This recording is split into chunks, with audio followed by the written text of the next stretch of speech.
I'm not part Italian, but I do talk with my hands just like Kai. So if I hit myself in the head with the microphone, you'll know what's going on. I'm going to carry on a theme here. I have 3 aliens. One's 43, one turned 38 last week, and the other one is 35.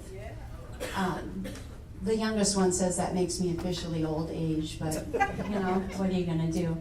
I also have sub-aliens. I have a grandson, 11. I have a granddaughter, 12, and I have a Miss Lily Grace, who's 18 months. She is the love of my life. Miss Lily likes Peppa Pig. Does anybody know who Peppa Pig is? Okay. It's an interesting cartoon for kids. And she just turned 18 months, and last week she learned the noise that Peppa Pig makes.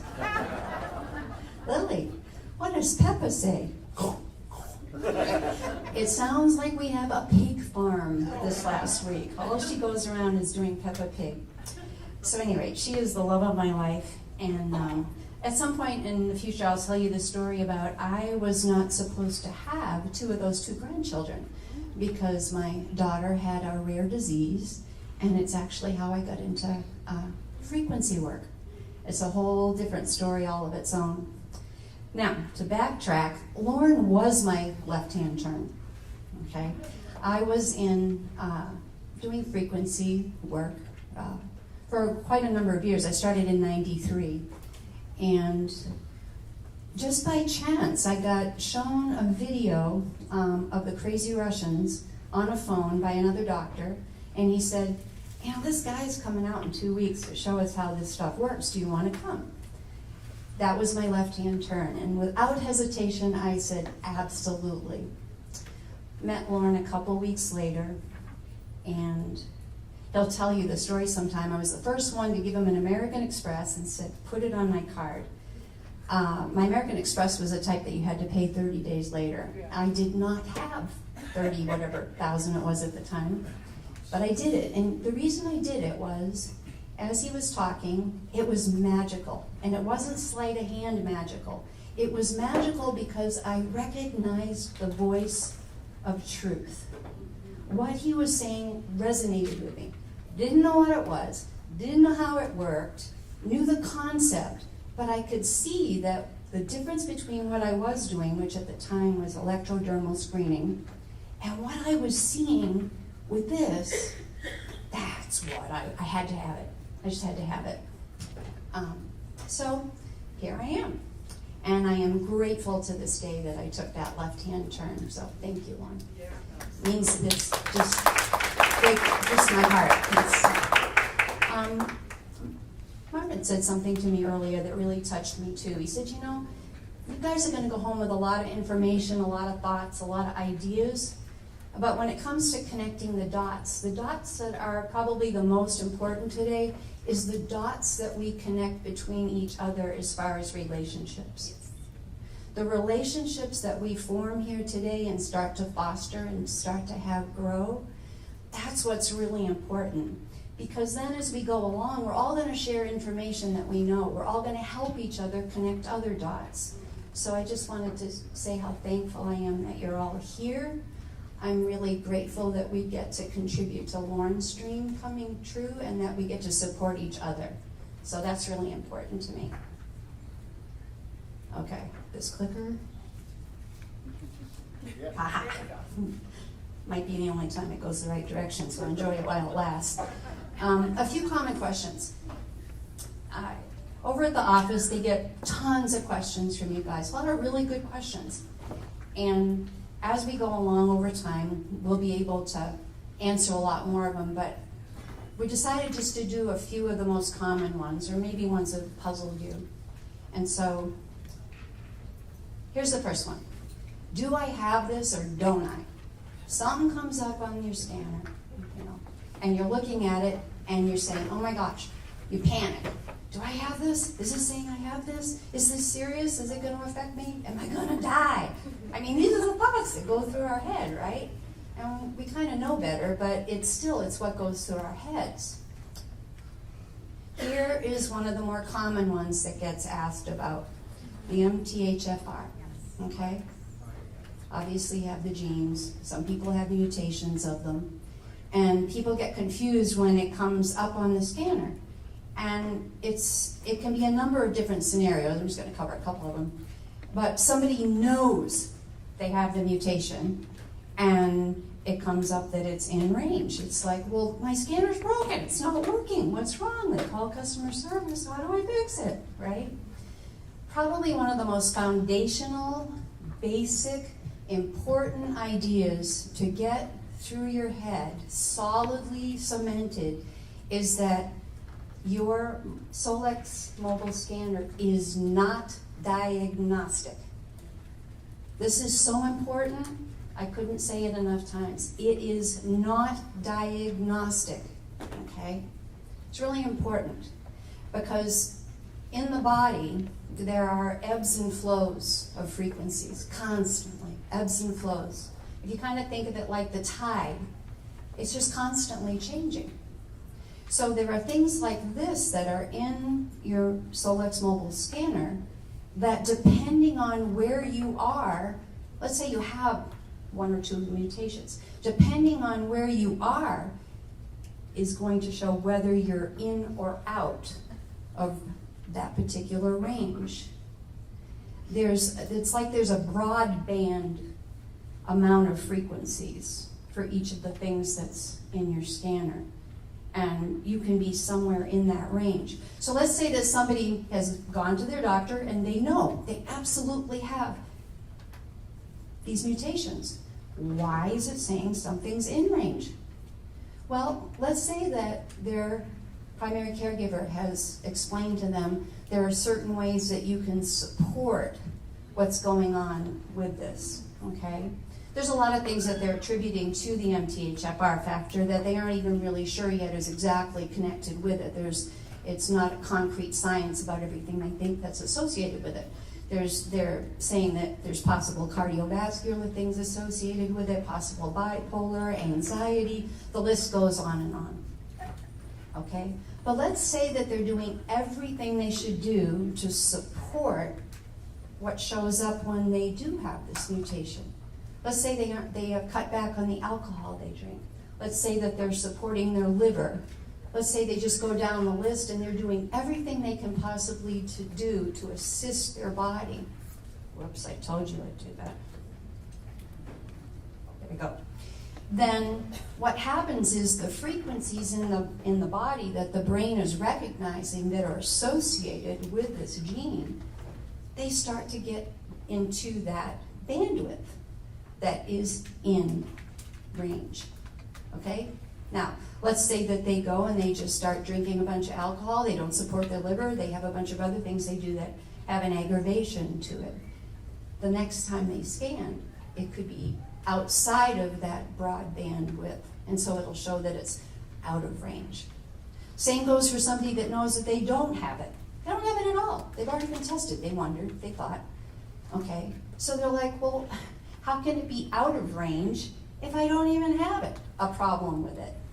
Well, here again, what is their lifestyle like? Is their brain picking up that there are frequencies in their lifestyles that are just looking like there's a problem with the gene? They don't have it. They don't have the mutation. There's no test that's going to show that they have it. They don't. But they're starting to edge their body into a broadband frequency range that is going to register as if it was an issue. So this is where you can get really, really excited. You can start not worrying about what you see because you think you're having that mental diagnostic frame. If the faster you get out of considering it diagnostic, the faster that you are going to get really, really excited on how you can work with your scanner. Because you can start to look at these different ranges that come in and go out and come in and go out. And then you can start implementing lifestyle changes like better hydration, better diet, exercise, better sleep. And all of a sudden you start seeing that these fluctuations start to have more and more ends. You know, Then you go away for the weekend and you eat the donuts and you do this and you do that and you do everything else and you come back the next week and you say, oops, there's more that are out. So you start to actually enjoy the science that is behind it, and you get to use what you see in it to really increase your sense of well-being, and you can make it fun. So just try as hard as you can to get it where you do not ever, ever, ever, ever, ever consider your scanner to be diagnostic. And you're going to be doing yourself a big favor. In fact, if you do consider it to be diagnostic, if that's just kind of subconscious and you need to get out of that, think of it this way. If you lock yourself into thinking it's diagnostic, you're limiting yourself to one label. But what if your Solex mobile scanner has a huge range of frequencies that you can investigate and start to connect the dots, and you learn a million times more about yourself or people that you're working on because you didn't limit yourself to the one label that was diagnostic. So there's a lot of benefit in not doing so.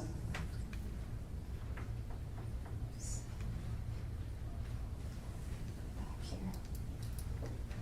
Oh, the reason I had two of those slides is because those two slides were from the same person and they were just a couple of days apart. So if it was diagnostic, how on earth would it be this way one day and 2 days later like that? And I know because it's me. Okay? Okay. Here's another one. Do I need more or less of this? So, how many of you have looked at this list at times and think, oh, do I have to take more of this? Am I taking enough of this? Do I need more? Do I need less? Okay, here it's the same thing. There are so many frequencies that are associated with what you take. And there are so many different factors that can affect how your body uses it. Now, what's going to happen if somebody has been taking their B vitamins and all of a sudden they have a day that is extremely stressful? Bam! Body burns through them like a wildfire and they're left with a deficit. Okay? Or what happens if somebody is taking some supplements that need to have the correct fats and according to the body in order to be able to use them? And they aren't doing that. Then they're going to have a problem with assimilation because of that. So here again, this isn't always about it's in range, it's out of range, I need more, I need less. It's going to take some work on your part to think about what you're doing, investigate some of the other areas that are in your comprehensive and vitals to start connecting the dots. And the more you do that, the more you're going to gain knowledge about how your scanner works, your mobile scanner works, and the more benefit you're going to see from it. Why does it list these? This is a great list. I love this list. Okay? So, you have somebody that comes in and, well, let's pick on a couple of these. They don't drink alcohol at all. They don't touch it. Okay? Never have. Don't like it. Don't use it. And they look at it and they say, this is phooey. There is no way. This is just phooey. This doesn't work. It's not accurate. You know, all the charms they can tell you that it is. It's really interesting because over the last few years, what I've seen a lot of is if you use this list to connect back to some of the dots that are in, for example, the comprehensive, you'll start to see that people that show up for alcohol that never use alcohol actually show a lot of digestive issues. And because they're not breaking down their food in the stomach and then it's not digesting in the small intestine, they actually have their own private Kentucky distillery going on in the gut. They're producing their own alcohol. There actually is a rare disease where people have been pulled over and been tested by the police, and they have a rare disease where everything that they eat turns into alcohol in the gut, and they've actually tested high enough to have a DUI. Wow. It's very, very, very rare. But it was only by finding that on the internet that I was able to start making sense of why so many of my people were showing up as having alcohol that didn't drink alcohol. So let's pick on another one. Tobacco and nicotine. Okay, tobacco and nicotine. I don't smoke. I've never smoked. I haven't been around secondhand smoke. Here again, there's something wrong with this. This just doesn't work. In looking into this one, it was really fascinating. We all know that with tobacco, that it gets dried, it gets rolled up, it gets processed, and it gets smoked, correct? Okay. How many of you this last week smoked your tomatoes, your potatoes, your peppers, your eggplant, your cauliflower? Anybody tried that? But guess what? When you ate those, they have nicotine in them. So you are eating the nicotine, and it's absorbing into the tissue, and the brain, since it knows the frequency profile fingerprint of that nicotine, with a scan says, oh, well, I don't do tobacco, at least, but you are having it register for the frequency of nicotine. So that's where people start getting sensitive to nightshade plants and things of that nature. Another one that's interesting is the drugs recreational, okay? Have a lot of questions on that one. That one actually has a lot of different situations where it could come that it's in range. If you ever have been to a concert and you just have that wonderful, everybody around me smoking pot, okay? The brain is going to recognize that you did inhale. You did inhale. So that frequency of that, the brain recognizes it. It doesn't care what you're thinking about, where it was or what it was. It just knows it's been subjected to it, and it identifies it. Another situation could be there are a lot of over-the-counter drugs now that are legal to buy, but if you go up to the register with a cart full of them, they aren't going to let you buy them because they're used to make meth. So if you've ever used Benadryl, if you've ever used Sudafed, if you've ever used NyQuil, there's a whole list of them. You can look them up. Then the fingerprint frequencies of those are ones that are used to make recreational drugs. The other situation could be that you have over-the-counter things that you have taken that used to be pharmaceutical, no longer a pharmaceutical. So there's a number of different situations with this. Metabolic waste. A lot of times that can even just go in and out. Ask the person or ask yourself today, am I a walking piece of beef jerky? It doesn't work. So you end up with a buildup of waste. We need water in order to, simple hydration. You can start on a day-to-day basis, see this go in, go out, go in and go out. So there's a lot that you can do with this list to really not just help yourself, but to help people that you scan to see the validity, the value, just how much improvement they can make from just even a small thing slide like this. And it just goes and goes and goes. So what is it? Well, here's something to keep in mind.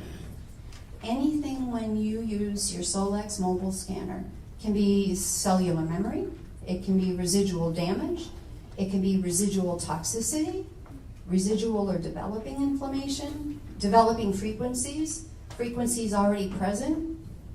Even sometimes you will see things that could be as far back as generational or in utero.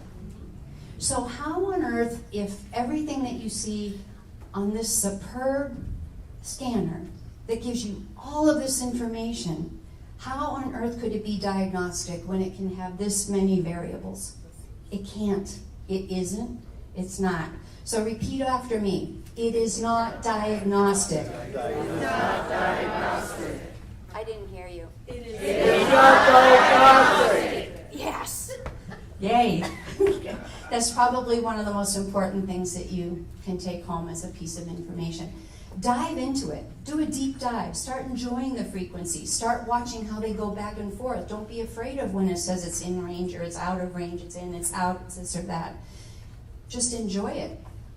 And the more you do that, and the more you research into why those things are fluctuating, the more you're going to learn, and the more you're not only going to benefit yourself, but what the people you work with. Okay? So we'll have lots more of this information in the future, but we figured we'd just take a few of the ones that we hear the most and see if that would help you understand a little bit of the ebbs and flows of the frequencies and how it works. Okay? Great.